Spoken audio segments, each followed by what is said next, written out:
Good morning.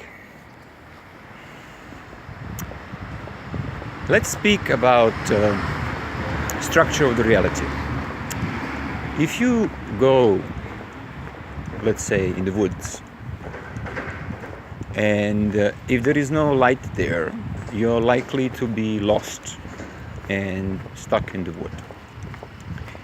If you're in the wood and there is some kind of a light there, and you have a map you can use, you're much more likely to get out of the woods. So here I would like to bounce my thoughts about map of the reality. If you want to navigate through this world, you need to know where you are. It's very helpful to have a map. So one of the maps is the map of the space. And the first map you can obviously use is something like on the Google Maps. It's a horizontal map of the space.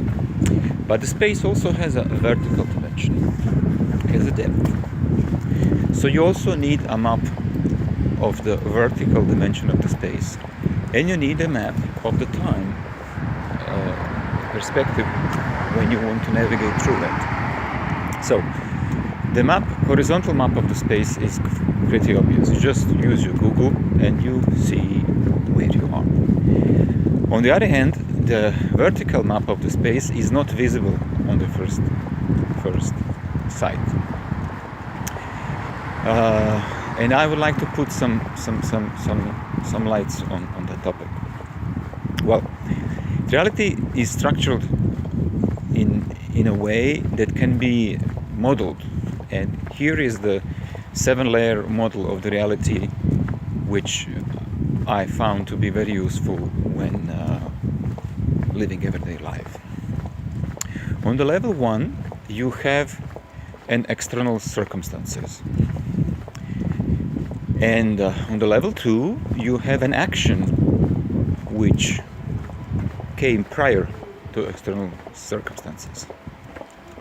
On the level 3, you had a thought who preceded the actions which led to external circumstances.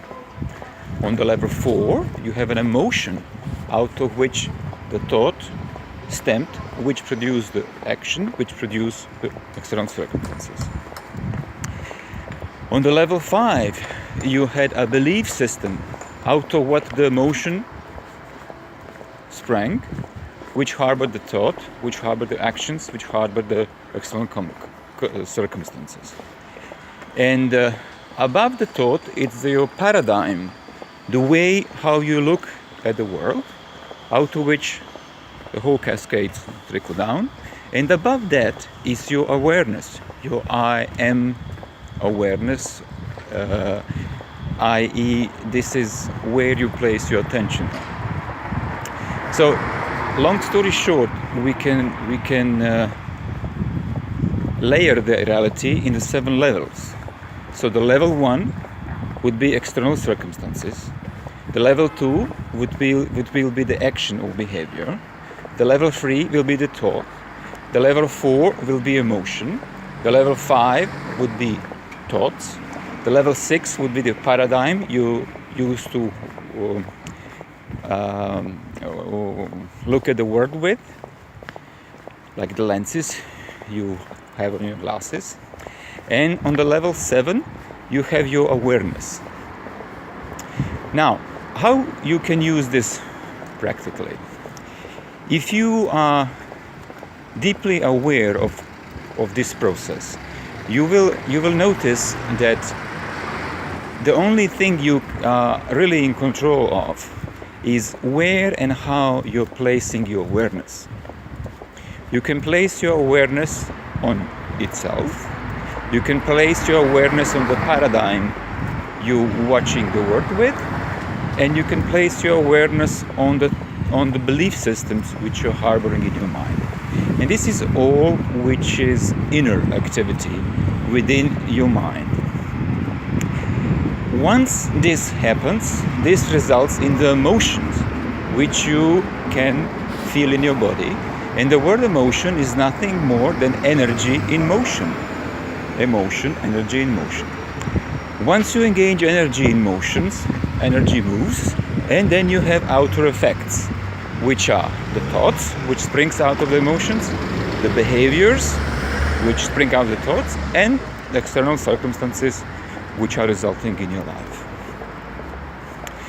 So, with this in mind, this whole idea about a clean language process, it's basically a tool which queries all of this, which is on the level 4 and above, i.e. it's behind the thought.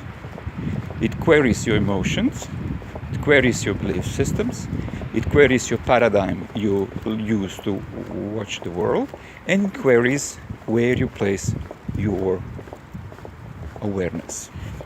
This is why when you engage yourself in clean language transformation process, you can experience very, very rapid change, because you are changing the structure where your thought and your emotions are springing from.